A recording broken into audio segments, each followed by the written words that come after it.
So we are going to discuss this topic, ways of making chemical equations more informative. More informative मतलब more meaningful. Chemical equation में कुछ information तो already होता है, reactants का formula होता है, सिंबल होता है, प्रोडक्ट का सिंबल एंड फॉर्मूला होता है, उससे हम लोग को नेम पता चल जाएगा। हम लोग इक्वेशन देखने के बाद ये आराम से बता सकता है कि which reactants are involved, which products are involved. लेकिन आज हम लोग सीखेगा उस केमिकल इक्वेशन को और मीनिंगफुल कैसे बनाया जा सकता है। जैसे I know that carbon reacts with oxygen gas to produce what? Carbon dioxide. यहां हमको देखते ही पता चल जाता है हुआ क्या है, कार्बन किसके साथ रिएक्ट किया और क्या प्रोड्यूस किया। लेकिन इसको थोड़ा और इंफॉर्मेटिव हम लोग कैसे बना सकते हैं कि कार्बन सॉलिड है तो ब्रैकेट में क्या लिख सकता है, एस। ऑक्सीजन गैस है तो ब्रैकेट में क्या लिख सकते हैं, जी। And carbon dioxide is also a gas. तो पहले से थोड़ा ज्यादा इंफॉर्मेटिव हो गया कि नहीं। कोई और भी जब इस इक्वेशन को देखेगा तो उसको एक नॉलेज हो जाएगा क्या, कि carbon is solid, reacts with oxygen gas and produces what, carbon dioxide which is also a gas. तो आज का क्लास में यही काम हम लोग का, इक्वेशंस को कैसे और मीनिंगफुल बनाया जाता है। One by one will discuss different ways. Number one, we can make chemical equations more meaningful by mentioning physical states of the reactants and products। हम लोग रिएक्टेंट और प्रोडक्ट का फिजिकल स्टेट बता सकते हैं कुछ सिंबल यूज करके, जैसे S for solid, L for liquid, G for gas and AQ for aqueous solution. Aqueous solution का मतलब होता है solution in water. Solution in, ऐसा कोई भी सब्सटेंस जो पानी में डिसॉल्व हो जाता है वो वाटर में सॉल्यूशन बनाएगा। सोडियम क्लोराइड पानी में डिसॉल्व हो जाने से सोडियम क्लोराइड का सॉल्यूशन बनेगा। तो अगर सॉल्यूशन इन्वॉल्व है तो हम लोग ब्रैकेट में क्या लिखेगा, AQ। जैसे zinc reacts with dilute sulphuric acid. Acids जो होता है they are aqueous solution. Acids क्या होता है, एक्वस सॉल्यूशन। डाइल्यूट एसिड सुना है तुम लोग, एसिड को डाइल्यूट कब बोलते हैं हम लोग,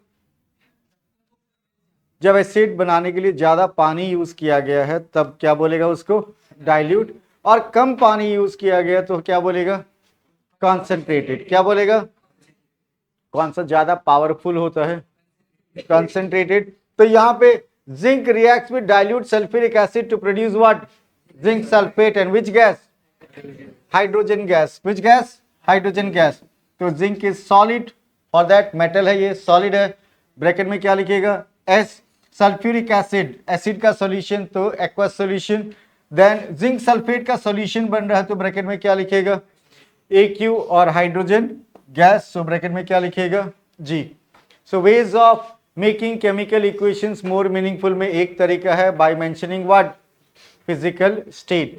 तो ये सब पॉइंट डिटेल में नहीं लिखे, डायरेक्टली फिजिकल स्टेट लिखा और ये सब नोट डाउन कर लो। S for what, solid, L for, G for and AQ for. साथ में इक्वेशन पे ध्यान देना, यहां जितना भी इक्वेशन हम डिस्कस करेगा all are required in class 10। तो तुमको थोड़ा मेमोराइज भी करना है कि जिंक अगर डाइल्यूट सल्फ्यूरिक एसिड के साथ रिएक्ट करेगा तो क्या प्रोड्यूस होगा, zinc sulphate and which gas, hydrogen gas. Note it down.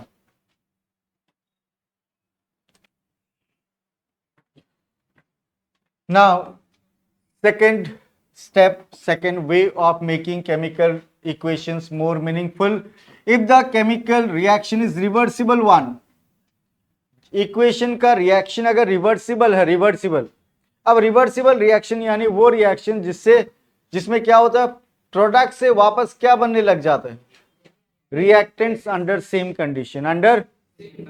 तो यहाँ जो भी कंडीशन में ये रिएक्शन हो रहा, मान लो किसी टेम्परेचर पे हो रहा है, किसी प्रेशर पे हो रहा है, किसी कैटालिस्ट का प्रेजेंस में, तो सेम कंडीशन में प्रोडक्ट से अगर रिएक्टेंट बनने लग जाए तो हम लोग क्या बोलेगा, रिएक्शन इज रिवर्सिबल। कंफ्यूजन है तो एक एग्जांपल देखना।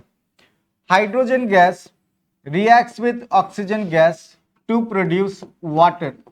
हाइड्रोजन का अगर कंबशन किया जाए तो ऑक्सीजन का प्रेजेंस में क्या मिलेगा, water.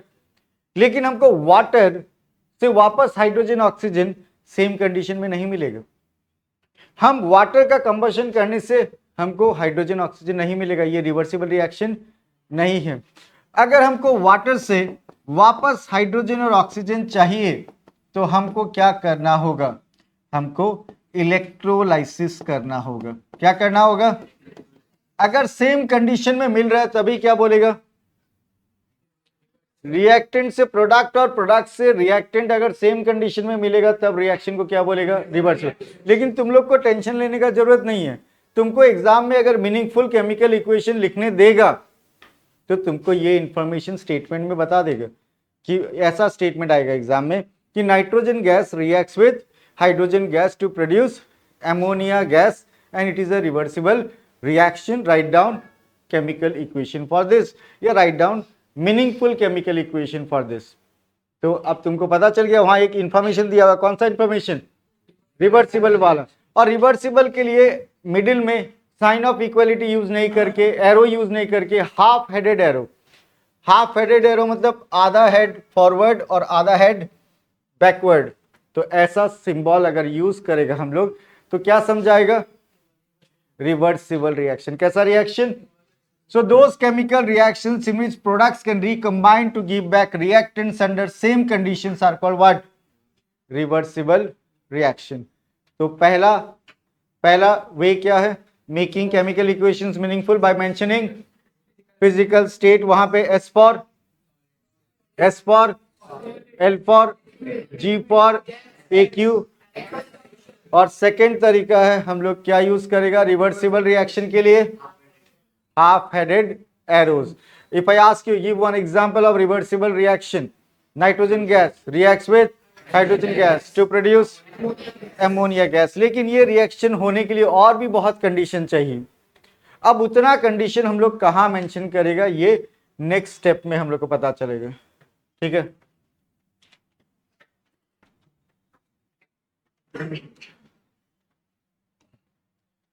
Third one word conc बोल सकता है, या DIL डाइल्यूट के लिए DIL dot use for concentrated and dilute acids. ये नॉलेज था हम लोग को, डायरेक्टली इक्वेशन में यूज नहीं करना है इसको, लेकिन इक्वेशन के साथ जब तुम वर्ड में रिएक्टेंट और प्रोडक्ट लिखेगा तो ये शॉर्ट फॉर्म यूज कर सकता है। या कभी कभी इक्वेशन में भी क्या कर सकता है, you can write DIL H2SO4, तो ये भी यूज कर सकता है। और डाइल्यूट या कॉन्सेंट्रेटेड एसिड है तो ब्रैकेट में हमेशा एक्वस सॉल्यूशन, क्या लिखेगा हम लोग, aqueous solution. So the word CONC dot और DIL dot is use for what, concentrated and dilute acids और बेसिस। एसिड्स, बेस और सॉल्ट का सॉल्यूशन भी कॉन्सेंट्रेटेड या डाइल्यूट हो सकता है। अगर हम पानी में बहुत ज़्यादा सॉल्ट डिजॉल्व कर दें तो हम बोलेगा हम कॉन्सेंट्रेटेड सॉल्यूशन बनाए हैं। और अगर हम पानी लेते हैं और बहुत कम सॉल्ट डिजॉल्व करता है तो हम क्या बोलेगा, डाइल्यूट सॉल्यूशन बनाए हैं। ओके, इस तरह एसिड को भी पानी में मिला सकते हैं हम लोग, एसिड और वाटर का मिक्सचर बना सकते हैं। ओके, तो पहला पॉइंट क्या था, कैसे मीनिंगफुल बनाएगा, फिजिकल स्टेट से। दूसरा reversible reaction, half headed arrow. And third DIL for dilute acids or dilute bases or dilute solution। and CONC dot conc किसके लिए यूज करेगा हम लोग, concentrated के लिए। H2SO4 is sulfuric acid। H2SO4 is sulfuric acid। यहाँ P गायब है तो इस P को नोट डाउन कर ले, it is sulphuric acid.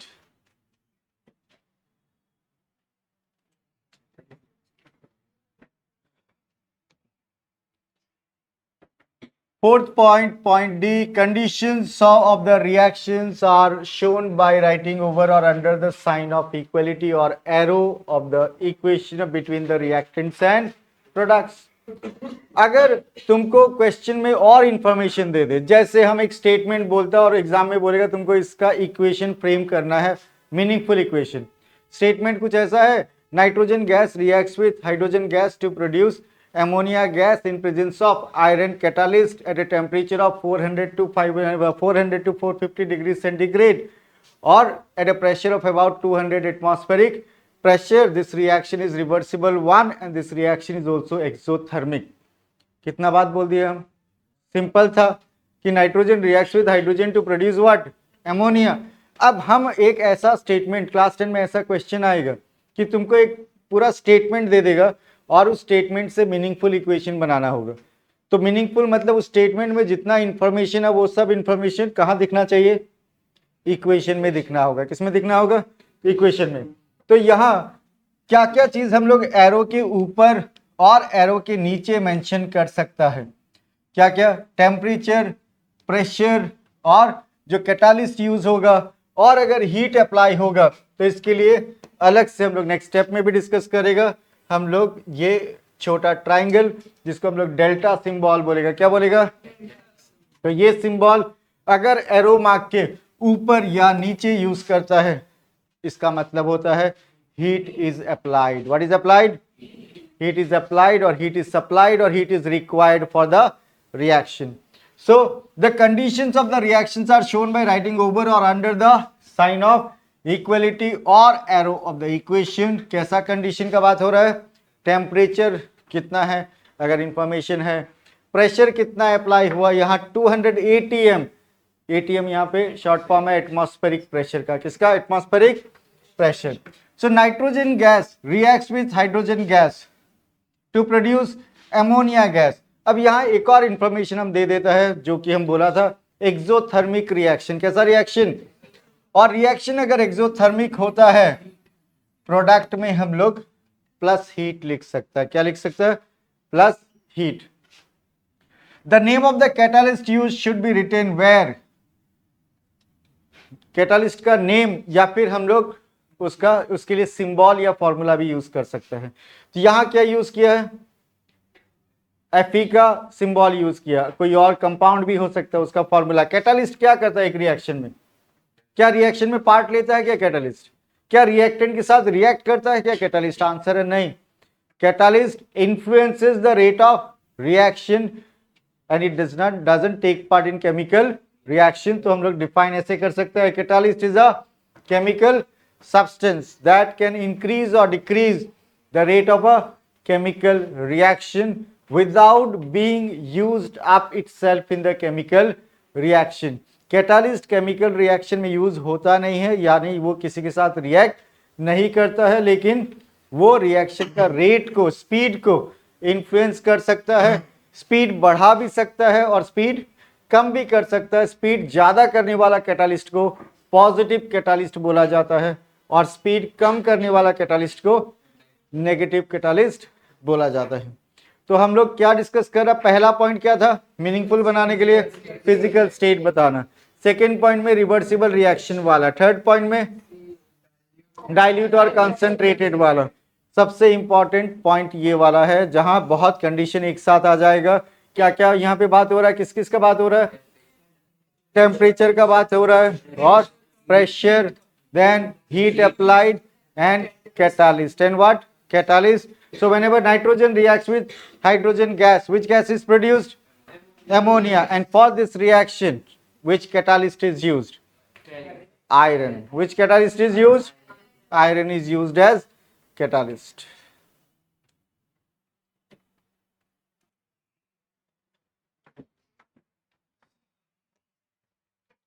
Point number 5 point E. पहला पॉइंट क्या था?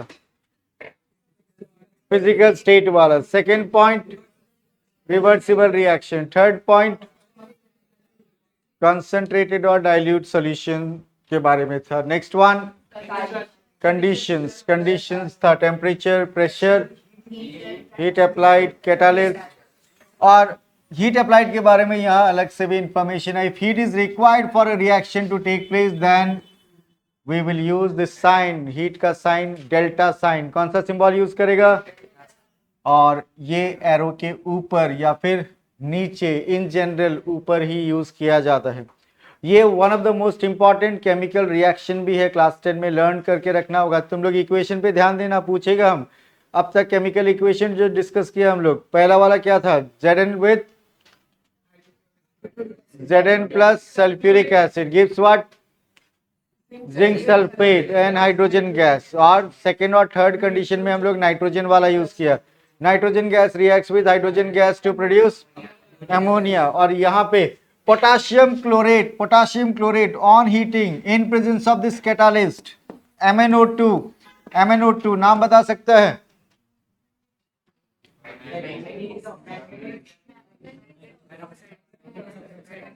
manganese dioxide. This is what, manganese dioxide.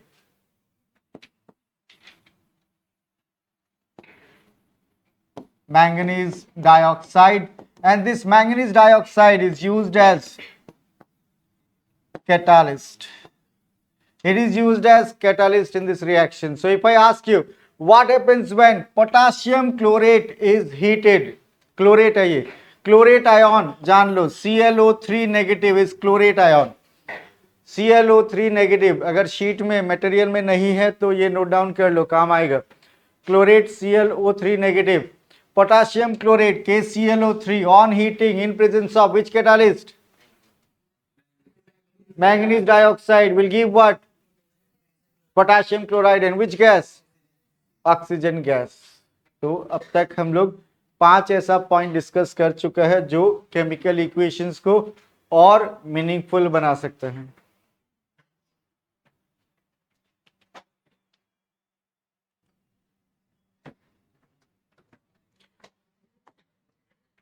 Okay, now point number 5 तक हम लोग बात कर चुके हैं। पॉइंट नंबर 5 याद कर लो, पहला पॉइंट क्या था, फिजिकल स्टेट वाला, second point reversible reaction, third point concentrated और डाइल्यूट के बारे में था, next one different conditions, temperature, pressure, catalyst, और अभी इससे पहले बात किया हम लोग हीट अप्लाइड, हीट अप्लाइड के लिए कौन सा सिंबल। अब हम लोग बात करता है और 2 इंपॉर्टेंट पॉइंट रिलेटेड है, एक एक्सोथर्मिक रिएक्शन और इसके बाद हम लोग बात करेगा एंडोथर्मिक रिएक्शन। ऐसा केमिकल रिएक्शन जिसमें हीट इवॉल्व होता है, मतलब रिएक्शन जब होते रहता है तो अलग से हीट प्रोड्यूस होता है। जिस वेसल में रिएक्शन होगा वो पहले अगर ठंडा था, रिएक्शन होने के बाद गर्म हो जाएगा, तो रिएक्शन में हीट इवॉल्व हुआ। Such reactions are called what, exothermic reaction. अब हम केमिकल इक्वेशन में कैसे बताएगा कि रिएक्शन एक्सोथर्मिक था, तो हम क्या करेगा, प्रोडक्ट साइड में क्या लिखेगा, प्लस हीट, प्रोडक्ट साइड में क्या लिखेगा, प्लस हीट, या फिर प्लस क्यू भी लिखा जाता है, वो भी करेक्ट है। और इसी चीज को अगर हम रिएक्टेंट साइड में लिखना चाहे, methane on combustion produces what, carbon dioxide gas and which and water vapour का फॉर्म में होता है, इसीलिए ब्रैकेट में क्या लिखा हुआ, जी है। वाटर में तो एल लिखना चाहिए, लेकिन यहाँ वाटर जो प्रोड्यूस हो रहा है किस फॉर्म में हो रहा है, वेपर का फॉर्म में, इसलिए ब्रैकेट में क्या लिखेगा, जी। So methane on combustion produces what, carbon dioxide and water, और ये रिएक्शन एक्सोथर्मिक है, इसलिए प्लस हीट उधर लिखा। और एक्सोथर्मिक के लिए रिएक्टेंट साइड में हम लोग जब लिखेगा तो माइनस हीट लिखना होगा। क्लास 10 में उतना कॉम्प्लिकेटेड होता नहीं है चीज, नॉर्मली हम लोग एक्सोथर्मिक के लिए किधर लिखेगा, प्रोडक्ट साइड में क्या लिखेगा, प्लस हीट। लेकिन अगर एग्जाम में ऐसा कोई क्वेश्चन आ जाता है कि इधर माइनस हीट लिखा हुआ है, तब भी वो इस माइनस को उधर ले जाएगा तो क्या हो जाएगा, तो मीनिंग सेम है, ये भी एक्सोथर्मिक को ही समझाएगा और ये भी exothermic. What do you mean by the term exothermic reactions? Those chemical reactions in which heat is evolved are called what? Exothermic reactions. और यहाँ पे एक एग्जाम्पल याद रखना, methane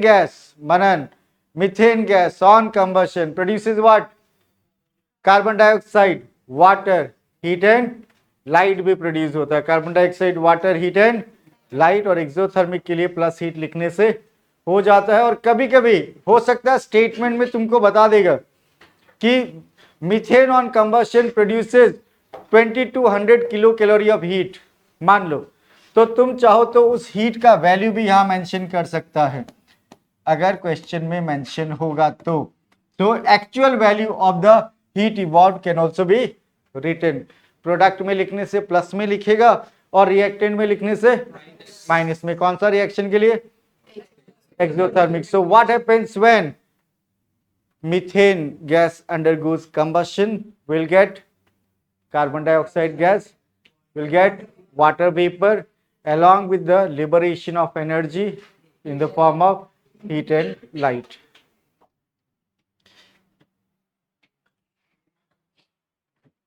Now about endothermic reaction.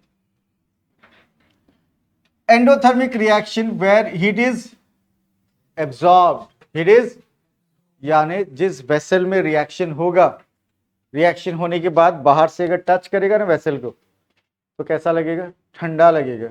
इसका मतलब बाहर से हीट क्या हुआ? रिएक्शन होते वक्त सराउंडिंग से हीट क्या हुआ? एब्जॉर्ब हो गया। ऐसा रिएक्शन को क्या बोलेगा हम लोग? ऐसा रिएक्शन को क्या बोलेगा?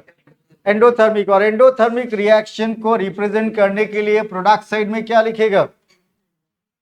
Minus heat. प्रोडक्ट साइड में प्लस हीट लिखने से, प्रोडक्ट साइड में प्लस हीट लिखने से एंड प्रोडक्ट साइड में माइनस हीट लिखने से एंडोथर्मिक। अब इसी को ही अगर हम लोग nitrogen gas reacts with oxygen gas और यहां पे प्लस हीट लिख देता है, इसका मतलब रिएक्शन में हीट एब्जॉर्ब हुआ है। रिएक्शन में हीट क्या हुआ है? एब्जॉर्ब। और साथ में कौन सा गैस प्रोड्यूस हुआ है? Nitric oxide gas. Which gas? Nitric oxide gas. इसका मतलब एंडोथर्मिक रिएक्शन को रिप्रेजेंट करने के लिए प्रोडक्ट साइड में क्या लिखना चाहिए? Minus heat. प्रोडक्ट साइड में क्या लिखना चाहिए? Minus heat. या फिर रिएक्टेंट साइड में प्लस हीट। ठीक है, इन जनरल हम लोग ये फर्स्ट वाला मेथड यूज करता है, प्रोडक्ट साइड में ही प्लस या माइनस हीट लिखता है। प्लस किसके लिए? प्रोडक्ट साइड में प्लस हीट लिखने से और प्रोडक्ट साइड में माइनस हीट लिखने से एंडोथर्मिक। एग्जाम में ऐसा क्वेश्चन भी आता है, give one example of exothermic reaction. Give one example of exothermic reaction. तो अभी तो डिस्कस किया था, combustion of methane gas. Exothermic combustion of methane gas produces what? Carbon dioxide, water. Carbon dioxide, water, energy is liberated in the form of heat and light. And give one example of endothermic reaction. Nitrogen gas reacts with oxygen to produce nitric oxide का formula NO। Formula NO है। Balance करते वक्त वो coefficient use किया गया। Formula क्या है? NO। और नाइट्रोजन गैस का फॉर्मूला हम लोग जानते हैं क्या? N2। Oxygen gas O2। कितना point?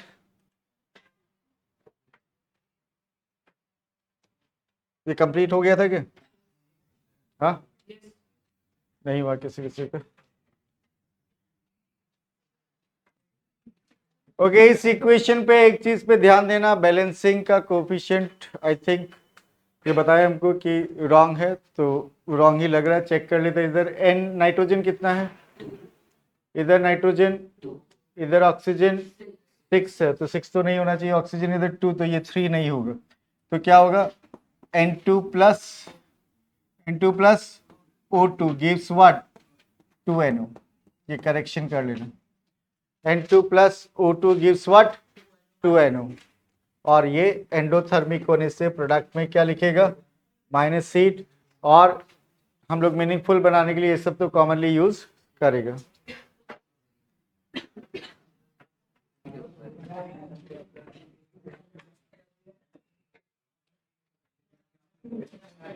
This one meaningful equations के लिए ये लास्ट पॉइंट है। इतना अलग अलग कंडीशंस अप्लाई करने से इक्वेशन मीनिंगफुल हो जाएगा, depending on the information given in the question.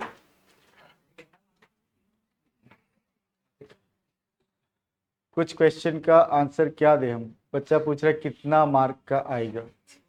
जितना मार्क का आएगा उसके अकॉर्डिंग आंसर कर देना। ये सब ऐसे क्वेश्चन नहीं आएगा 10 में। 10 में इस तरह से क्वेश्चन नहीं आएगा, write down 5 points for writing meaningful chemical equation. जमाना गया। अब क्लास 10 में क्वेश्चन का स्टैंडर्ड ये आज का क्लास का क्या फायदा है? आज का क्लास के लिए तुम्हारा एग्जाम में क्वेश्चन कैसे आएगा, एक स्टेटमेंट देगा और उस स्टेटमेंट से तुमको क्या करना है, मीनिंगफुल इक्वेशन फ्रेम करना है, यही सीखना था। जैसे हम बोला था वो एमोनिया वाला, इस तरह का एक स्टेटमेंट जितना कॉम्प्लेक्स हो सकता है, कॉम्प्लेक्स आ सकता है कि nitrogen gas reacts with ammonia वाला nitrogen gas reacts with hydrogen gas to produce ammonia gas in presence of which catalyst? Iron catalyst at what temperature?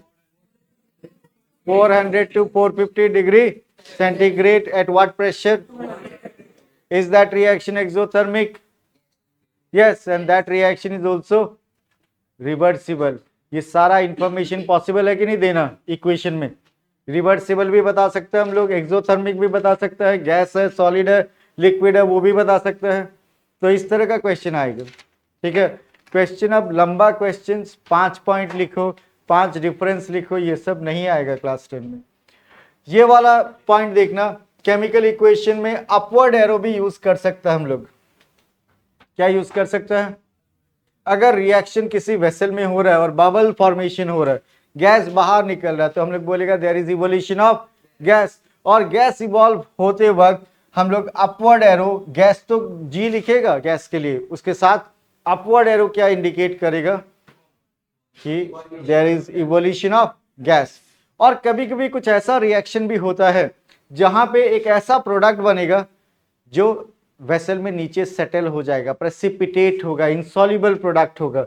जैसे यहां पे देखना, यहां पे 2 केमिकल रिएक्ट करेगा, 2 सॉल्यूशन रिएक्ट करेगा।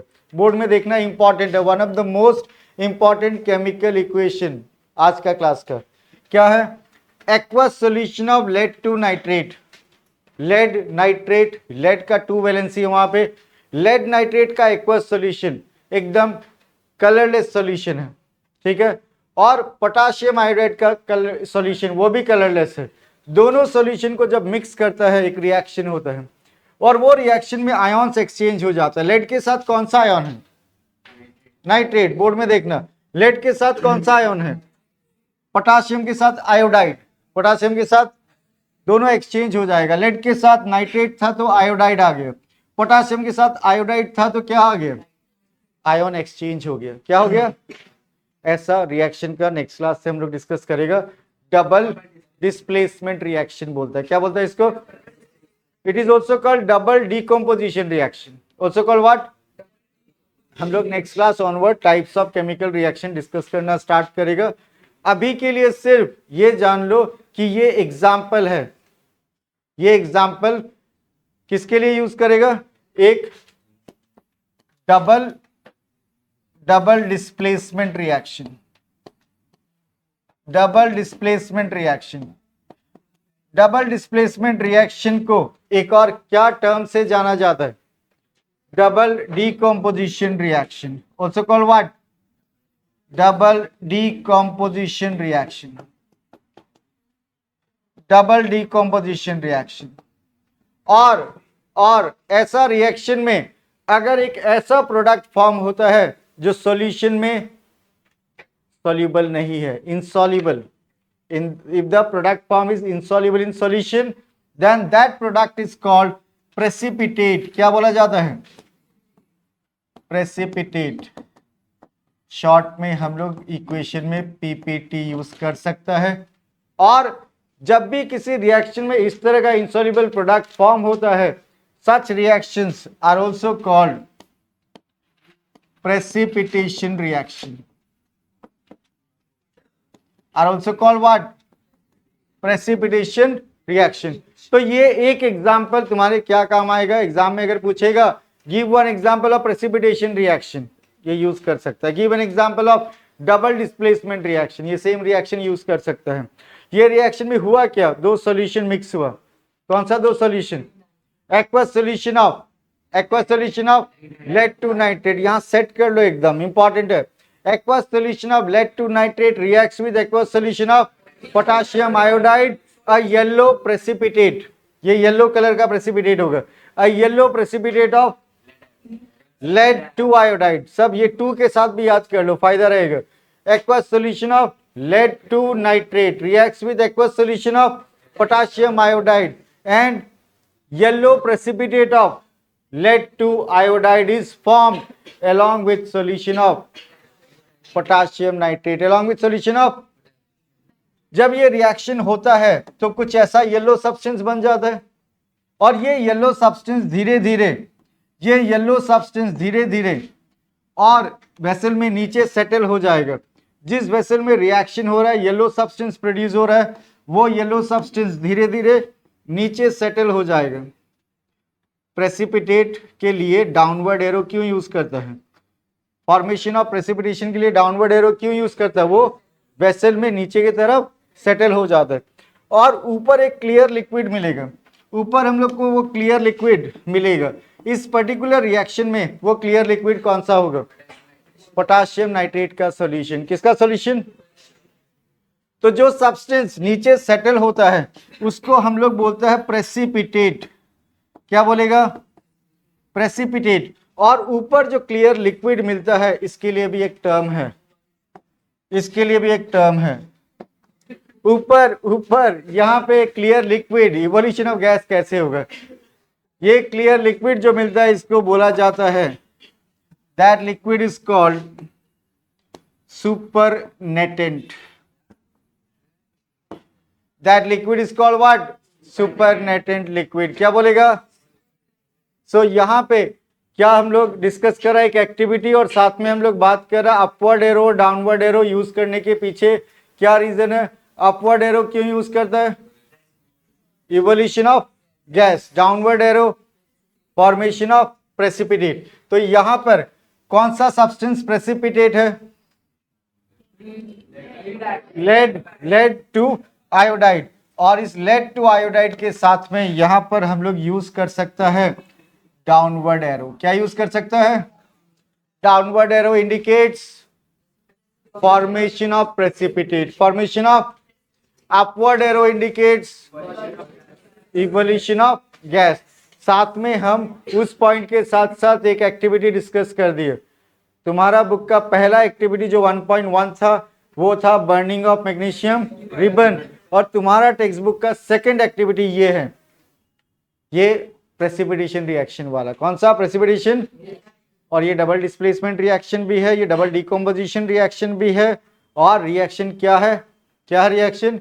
Aqueous solution of lead two nitrate. Two बोल देना साथ में, वैलेंसी याद रहेगा। Aqueous solution of lead two nitrate reacts with aqueous solution of potassium iodide. Yellow precipitate of lead to iodide is formed along with clear solution of potassium nitrate। तो ये सारा कुछ तुम्हारे लिए इजी होगा अगर तुमको फॉर्मूला लिखना आएगा, तुमको आयोन्स का वैलेंसी पता होगा, फॉर्मूला राइटिंग तुम्हारा स्ट्रांग होगा, then only equation writing strong होगा। और बाद में इक्वेशन लिखने के बाद एक काम और बच जाता है, बैलेंसिंग। ये तीन काम अगर तुम्हारा अच्छा है तो तुम चैप्टर 1, चैप्टर 2 और चैप्टर 3 में स्ट्रॉन्ग स्टूडेंट रहेगा, ये हम जानते हैं। तो जिन स्टूडेंट का फॉर्मूला राइटिंग में प्रॉब्लम है तो पहले उस पर थोड़ा घर पे काम करो, फॉर्मूला ठीक करो। ये चैप्टर कुछ भी नहीं है अगर तुमको फॉर्मूला राइटिंग, इक्वेशन राइटिंग और इक्वेशन बैलेंसिंग आता है तो।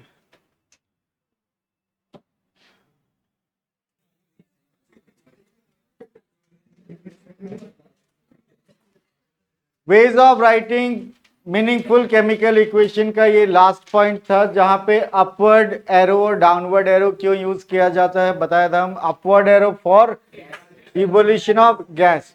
तो ये वाला रिएक्शन, zinc reacts with dilute sulphuric acid to form zinc sulphate and which gas is evolve? Hydrogen. तो यहाँ पे जी लिखने के साथ साथ क्या कर सकते हैं हम लोग? अपवर्ड एरो दे सकते हैं। और ये वाला प्रेसिपिटेशन का भी एक रिएक्शन डिस्कस किया अभी भी, एक्टिविटी 1.2 याद होगा, अभी भी एक्टिविटी 1.2 डिस्कस किया। उसमें दो सॉल्यूशन रिएक्ट किया, एक येलो सब्सटेंस प्रोड्यूस हुआ, येलो प्रेसिपिटेट। क्या था वह? पहले लेड टू आयोडाइड। क्या था? Lead two. एक और इंपॉर्टेंट रिएक्शन है क्लास 10 के लिए, वो भी precipitation reaction, double displacement reaction, double decomposition reaction, सबके लिए यूज कर सकता है। क्या सिल्वर नाइट्रेट का एक्वस सॉल्यूशन, किसका एक्वस सॉल्यूशन, सिल्वर नाइट्रेट का एक्वस सॉल्यूशन अगर सोडियम क्लोराइड का एक्वस सॉल्यूशन के साथ रिएक्ट करवाएगा, दोनों सॉल्यूशन, तो एक व्हाइट सब्सटेंस प्रोड्यूस होगा, व्हाइट इनसॉल्युबल प्रोडक्ट, और वो व्हाइट इनसॉल्युबल प्रोडक्ट है सिल्वर क्लोराइड और साथ में सोडियम नाइट्रेट। इक्वेशन लिखना बहुत इजी है, इस तरह का क्या करना, सिर्फ आयॉन्स एक्सचेंज कर देना है। सिल्वर के साथ नाइट्रेट था तो सिल्वर के साथ क्लोराइड आ जाएगा, समझ में आया, और सोडियम के साथ क्लोराइड था तो सोडियम के साथ क्या, nitrate, exchange of ions, exchange of ions, और ऐसा रिएक्शन को हम लोग बोलता है double displacement reaction, also called double decomposition reaction. और ऐसा रिएक्शन में if one of the product is insoluble in water then the reaction is also called precipitation reaction। तो यहाँ पे आज का क्लास में अब तक हम लोग बहुत इक्वेशंस डिस्कस किया है, समझ में आ गया, क्लियर है। एक्टिविटी 1.2 क्लियर है। नाउ एक्टिविटी 1.3 बहुत इजी है। एक्टिविटी 1.3 में कुछ भी कॉम्प्लिकेटेड नहीं है, ऑलरेडी तुम ये सब बात जानते हैं। Zinc metal reacts with dilute hydrochloric acid, zinc metal reacts with dilute hydrochloric acid will form what, zinc chloride solution and which gas, plus heat लिखा हुआ, मतलब इसका मतलब रिएक्शन जब होता है जिस टेस्ट ट्यूब में होगा वहां हीट इवॉल्व होगा, टेस्ट ट्यूब का बाहर से सरफेस को टच करने से you can feel the warmth, heat is evolve, आए समझ में। जिंक अगर सल्फ्यूरिक एसिड के साथ रिएक्ट करेगा तब भी सेम होगा, हाइड्रोजन गैस प्रोड्यूस होगा, इवोल्यूशन ऑफ हीट होगा, लेकिन सॉल्ट बदल जाएगा, क्यों है, क्योंकि एसिड अलग है। एक इंपॉर्टेंट बात बता रहा, सुनना, दिमाग में सेट रखना, अगर मेटल और एसिड का रिएक्शन में, अगर मेटल और एसिड का रिएक्शन में एसिड हाइड्रोक्लोरिक एसिड होता है तो सॉल्ट हमेशा क्लोराइड होगा, मेटल का हमेशा क्या होगा, क्लोराइड। मान लो यहाँ पे मैग्नीशियम होता, क्या होता, तो क्या बनता है यहाँ पे, मैग्नीशियम क्लोराइड। और एसिड अगर सल्फ्यूरिक एसिड होगा, एसिड अगर क्या होगा, सॉल्ट हमेशा सल्फेट बनेगा, क्या बनेगा, सॉल्ट हमेशा। तो अगर यहाँ पे मैग्नीशियम होता तो मैग्नीशियम सल्फेट, क्या बनता है, मैग्नीशियम सल्फेट। तो यहाँ पे इंफॉर्मेशन क्या दिया हुआ देखना, this activity shows that there is evolution of gas, इस रिएक्शन में क्या हुआ, गैस इवॉल्व हुआ। इस रिएक्शन में टेम्परेचर चेंज भी हुआ है, कैसे, इस रिएक्शन में हीट इवॉल्व हुआ, क्या इवॉल्व हुआ, हीट इवॉल्व होने से टेम्परेचर इंक्रीज होगा या डिक्रीज, टेम्परेचर इंक्रीज होगा या डिक्रीज, इंक्रीज होगा। वी आर डिस्कसिंग एक्टिविटी 1.3 जहां पे जिंक मेटल का रिएक्शन, किसका रिएक्शन, और जिंक यहाँ पे यूज होगा किस फॉर्म में, इंपॉर्टेंट बात बता रहा हूं, ग्रेन्यूल्स, जिंक का स्ट्राइप यूज नहीं होगा, जिंक का रॉड यूज नहीं होगा, जिंक का पाउडर यूज नहीं होगा, जिंक ग्रेन्यूल्स यूज होता है। जिंक ग्रेन्यूल्स से रिएक्शन, जिंक ग्रेन्यूल्स से रिएक्शन फास्ट होता है, क्या होता है, रिएक्शन फास्ट होता है। इसका सरफेस एरिया ज्यादा होता है, इसमें कॉपर इंप्योरिटी होता है, वो रिएक्शन को क्या करेगा, फास्ट कर देगा। ये क्वेश्चन स्कूल में तुमको पूछा जा सकता है कि जिंक ग्रेन्यूल्स क्यों यूज किया, जिंक का रॉड क्यों यूज नहीं किया। जिंक ग्रेन्यूल्स में इम्प्योरिटीज रिएक्शन को क्या करेगा, फास्ट कर देगा। कॉपर होता है वो कैटालिस्ट का काम करेगा, किसका काम करेगा, और साथ में जिंक से यूज करने से ग्रेन्युलेटेड फॉर्म में रिएक्शन फास्टर होगा, क्या होगा, रिएक्शन फास्टर। सो ये एक्टिविटी क्लियर है। और एक इंपॉर्टेंट स्टेटमेंट हम लिखा रहे, वो स्टेटमेंट पता होने से बहुत इक्वेशन तुम आराम से लिख पाएगा। Write down that particular statement, ये इंफॉर्मेशन नोट डाउन किया है। एक्टिविटी 1.3 थोड़ा नोट डाउन करके रखो इसके बारे में, स्टेटमेंट लिखना। You right those metals which are present above hydrogen, those metals which are present above hydrogen in the reactivity series of metals.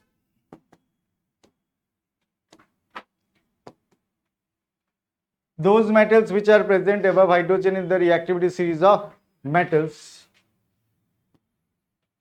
can displace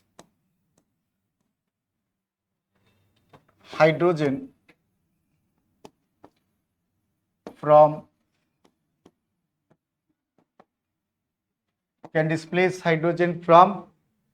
dilute acids. और क्लास 10 में हम लोग ज्यादातर रिएक्शन डाइल्यूट हाइड्रोक्लोरिक एसिड या फिर dilute sulphuric acid से related ही discuss करेंगे। अब ये स्टेटमेंट का मीनिंग क्या है वो समझने के लिए एक बात और जानना पड़ेगा तुम लोग को कि रिएक्टिविटी सीरीज ऑफ मेटल्स क्या है। तो ये मेटल का अलग अलग मेटल का रिएक्टिविटी अलग होता है, कुछ मेटल का रिएक्टिविटी ज़्यादा है, कुछ का कम है। लैब में जो कॉमनली यूज होता है मेटल, उनका एक सीरीज बना के साइंटिस्ट लोग दिया हुआ है, याद रखने से फ़ायदा होता है। और वो सीरीज, ये स्टेटमेंट कंप्लीट हो गया। स्टेटमेंट का फ़ायदा क्या वो समझाएगा, लेकिन उससे पहले क्या जानना है, ये सीरीज याद रखना है।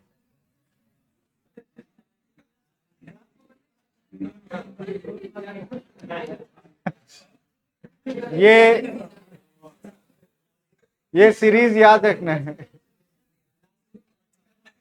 Potassium, sodium, calcium, magnesium, aluminium, zinc, iron, lead, hydrogen, copper, mercury, silver, gold. Class 9 में और क्लास 10 में ये जो सीरीज है, 9 में उतना ज़्यादा रिक्वायर्ड नहीं है, 10 में ये लिमिटेड है। क्लास 11 में ज़्यादा ही यहाँ पे टॉप में पोटाशियम नहीं दिखेगा, लिथियम दिखेगा। लेकिन तुम क्लास 10 में है तो तुम्हारे लिए which is the most reactive metal from the reactivity series of metal, it is potassium. और तुम्हारे लिए बोर्ड एग्जाम में क्या लिखना है, लीस्ट रिएक्टिव गोल्ड। वैसे प्लेटिनम होता है, वैसे क्या है, प्लेटिनम। और इसमें एक नॉन मेटल भी है।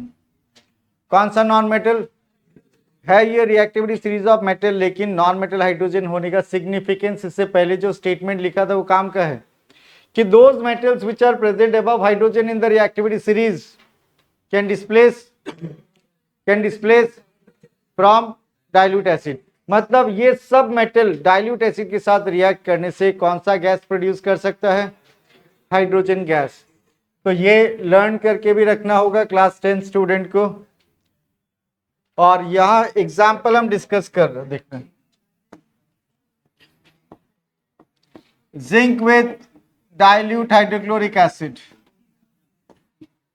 Zinc with dilute hydrochloric acid, magnesium with dilute sulphuric acid, magnesium with dilute sulphuric acid, copper with dilute hydrochloric acid, copper with dilute hydrochloric acid. Board में देखना इंपॉर्टेंट है यहाँ पे एक बात। Zinc with hydrochloric acid will form zinc chloride solution and which gas, hydrogen gas is liberated. Which gas is liberated, hydrogen. Magnesium with sulfuric acid will form magnesium sulfate and which gas, hydrogen gas. तो बहुत easy है कि नहीं। यहाँ पे एक simple बात क्या है, इंपॉर्टेंट है, याद रखने से 10 में काम आएगा। अगर एसिड हाइड्रोक्लोरिक एसिड इन्वॉल्व है, अगर एसिड हाइड्रोक्लोरिक एसिड इन्वॉल्व है तो सॉल्ट हमेशा क्लोराइड होगा, मेटल होने से मेटल का क्लोराइड। और एसिड अगर सल्फ्यूरिक एसिड है तो सॉल्ट सल्फेट होगा। क्या होगा, सॉल्ट। और ये स्टेटमेंट पढ़ा है तुम लोग अभी, और रिएक्टिविटी सीरीज अभी तुम लोगों को दिखाया था हम। तो अगर हम एक क्वेश्चन पूछे, इफ आई आस्क यू कि copper reacts with dilute HCl, product क्या होगा।